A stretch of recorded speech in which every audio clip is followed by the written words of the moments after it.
chapter 10 with this section, write and graph equations of circles. So yeah, we're getting into a little bit of algebra. Quite thick this last section.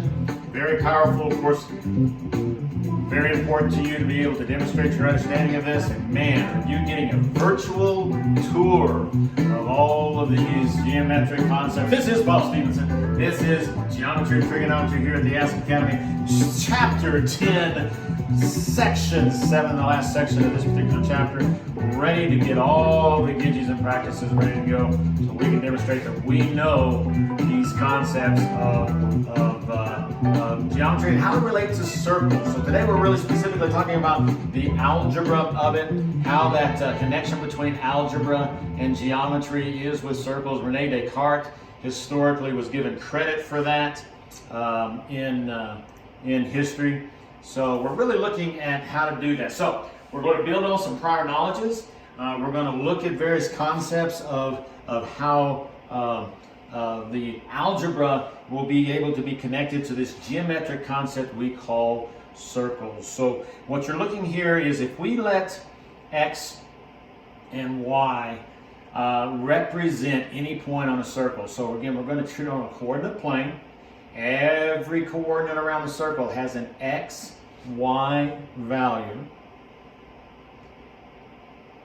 And if we let that center of the circle be at the origin to start with. Let me see if I can get you to see this concept. The Pythagorean theorem says, look, if I go leave the origin and I walk this x line, this x-axis, this horizontal direction in a positive way from 0, I walk at some distance. That's actually the x-coordinate of that point, right? And then if I turn left and I walk up vertically, parallel with the y-axis, if I go up a certain distance, so I've walked horizontally, then I turn and I walk vertically up to the circle, I have walked that x length and y length, coordinating with that coordinate x, y value. Now that's right on the circle. So if I draw a line now from the origin out to where I ended up, that is a hypotenuse of a right triangle. Remember our trig. Remember Pythagorean's theorem with right triangles. This is why it's so important. All of these things are going to be tying together now. Well, we as circle masters, we now know that from that center point out to the edge of a circle, any direction is called the radius. That's why they're calling it r. Well, we know from Pythagorean's theorem that if the radius is indeed the hypotenuse of a right triangle squared is equal to the squares of each of those legs, in this case x and y, quantity, the sum of those two things. So I can square the vertical, the y, I can square the horizontal, x, and that's going to equal the length of the radius out from the center of the circle out to the edge of the circle squared. So this is the equation, algebraically, of a circle with a radius r and its center point at the origin. Man, that is really powerful. It connects the algebra of Pythagorean's theorem with trigonometry even. We're going to get to that later in mathematics when we get to honors pre-calc. And then maybe in Algebra 2 you'll see a little bit of that. And it helps us then be able to, no matter what we want to do, write the equation of a circle that we know the origin is at the center, and then if we know the radius. Watch how easy this becomes. Any x and y coordinate along the circle, it doesn't matter where you want to stop, right there. What would the x and y coordinate be? Well, it would be, with a radius 3, it would be, you're going to plug in 3 for r, and there is your algebraic equation, connecting, relating each x coordinate and each y coordinate along this circle with a center point at the origin and a radius of 3. It's really just that simple. So that's how we can write equations of circles with centers of origin. So if it's not centered at the origin, like we have been able to do, I've talked about taking shapes and translating it, shifting it to the left, shifting it up, shifting it down, shifting it to the right. Well, we're going to be doing the same thing here. But here, algebraically, is how you can represent those circles that have a certain radius and are shifted off the circle. So circles centered, and what we use to represent varying center points is the letters H and K. That's mathematically a standard that we use. So you can write the equation of any circle, not just circles on the center point of an origin. Any circle, if you know its radius and the coordinates of that particular center point. So what we do algebraically is we isolate the radius. And notice also we have put in here x minus h. Well, h is the horizontal position of that center point. If this is the origin, it looks like that horizontal position there is positive, right? This circle is in the first quadrant. So I have moved to the right h units from 0. Well, k is what we're subtracting from y. Well, y is the vertical, k is the vertical positioning off of the origin that we have moved our center point to. So I walk to the right h, I walk up k, and that communicates the center point. So we can put that center point anywhere we want to. If the circle is in the first quadrant, both the horizontal movement, h, and the vertical movement, k, is positive, right? Every coordinate in that first quadrant is positive. So we're going x minus that direction horizontally, and then y minus that direction or distance that we've moved the center point vertically. Both, if we square both sides, we find the standard point of the standard equation of the circle that we call it. That's what we actually, mathematically, we call this the standard equation. Well, to be able to isolate that radius length algebraically, look, if you have this equation, if I take the square root of both sides, that isolates r, that gets rid of that square there, correct? That's what we learned in Algebra 1. So now we've got this equation that communicates where the center point is, h, where the vertical part of the center point is, k, and then how long the radius is, how long it is, r. Well, if we square both sides, that gets rid of this square root symbol, and we square the r back, and that puts it back in standard form. So here's what it looks like. This is the x component, x minus h. That's where we've moved the center point, squaring it, and we then have the y minus k, which is the y, how much vertically we have moved the center point squared is going to equal the radius squared. So when you're asked to write the equation in standard form, that's what they're wanting you to do with the center point at hk and with a radius of length r. So let's go to page 2 and see what we can do with that. How much have we learned? What did we get? Well, we can write the equation in standard form. They want to write the standard equation of the circle. Look, we've moved the center point. Have we moved it right or left? No. We moved it down 9. And then the radius is going to be 4.2. Now, you've thrown a decimal in there. Don't let that freak you out. That's just what we plug in for r. So check it out. We go x minus 0. Why 0? Well, because we didn't move it horizontally at all. And then we go y minus k. Well, what is k? K is negative 9. And subtracting negative means adding positive. You remember that from pre-algebra. So we're subtracting the negative. So that gives us then, then we plugged in the radius value, 4.2, in for r, and we know we can square that and get it. There is your standard equation. Not moving the center point right or left at all, but moving it down 9. So here we're going to have to learn how to recognize when it's up and down, left and right.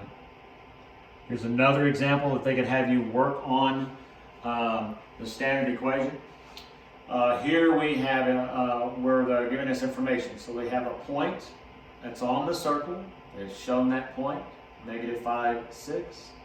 And then there's told you the center point, and they've moved it to the left 1, and they've moved it up 3. Excuse me just a minute.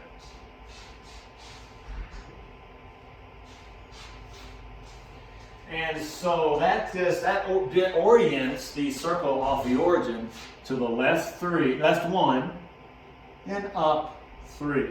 So now what they want you to do is write the standard equation of that particular circle. So they want it back in this form that we saw in the other example. So standard form, x minus something squared plus y minus something squared equaling that radius squared.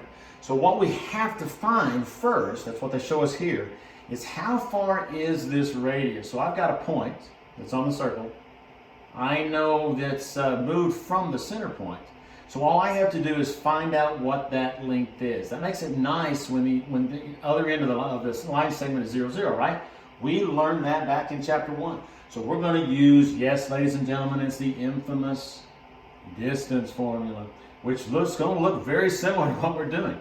We're taking that -5 as the x coordinate, and we're just plugging in. We've got endpoints of -5 and 0. And wait a minute, what the heck are they doing? Oh, I'm sorry. This is the center point right here. Gee, I was looking at the point on the circle. Good correction. Thank you, Mr. Textbook. Yeah, they helped me with the solution. They're reminding me that this is the center point. So I need to go from this point, not the origin, but this -1, 3 point. I got to find the length. That's the radius right there. Oh, you guys were really trying to correct me in the classroom virtually, weren't you? Yeah, I couldn't hear you, but I'll hear you now. So we're going to just plug that -5. How far is -1 to -5? Well, that's 4 units long, right? How far is 3 from 6? Well, that's 3 units, and that's why we have 4 squared. Doesn't matter if it's negative or positive, because we're squaring it. And then 3 squared. So we'll have, that's going to be 16. That gives me that one of those Pythagorean triples, right? That 3, 4, 5. So that radius happens to be 5 units long. So that's the value in the formula for the equation of the circle, algebraically. We're relating that algebra to that picture, to that geometry of that circular shape. We now know that the radius is 5. And they gave us the center point. So how we write the equation is we're going to go x minus that h.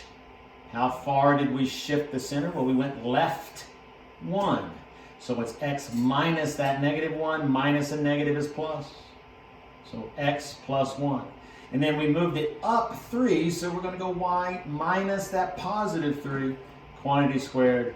There's your standard form of that equation with center point -1, 3, and the radius of 5 that we had to use chapter 1's distance formula. Man, did I tell you we were going to use that distance formula every single chapter? That's right. I know you remember that. So here we go. Next page. We're going to graph a circle. So we're going to look at how to graph this now. They're giving us the equation in standard form. This is pretty simple. Watch what happens. This tells us where to put the center point. This is all I'm going to require you to do. Watch what I do. Is it at -4, +2? Well, it looks negative and it looks positive. Don't forget, we are subtracting in that parenthesis. So you might want to think of it, gosh, it's kind of opposite of what it makes me feel. Until it makes me feel it right, then I can trust my feelings. But if I feel like it looks left, go right. If this looks up, go down. Until you kind of get used to it. I'm really screwing you up now. But that's kind of how you can feel about it. If you want to use feelings, we don't use feelings much in mathematics, but if you want to use feelings, if this feels like it moves left, it's inside parentheses, go the opposite way. This feels like the center point's moving to the right. Oh, don't trust your feelings. You got to go left. So instead of going, we've got to go down. So we're going to go right 4 from 0, 1, 2, or these are by 2, so 2 and 4. And then we're going to go not up but down, and that's my center point. Now look, this is what I'm going to ask you to practice. If you've got a compass, that's fine. Go ahead and use it, because it's going to have a radius of, well, gee, what is this? What is the radius? If we know this is 36, what's your radius? Well, it's the square root of that. So they made it nice. It's 6. And so we're going to go from the center point up 6, 2, 4, 6. I know it looks like 3, but each tank mark's worth 2.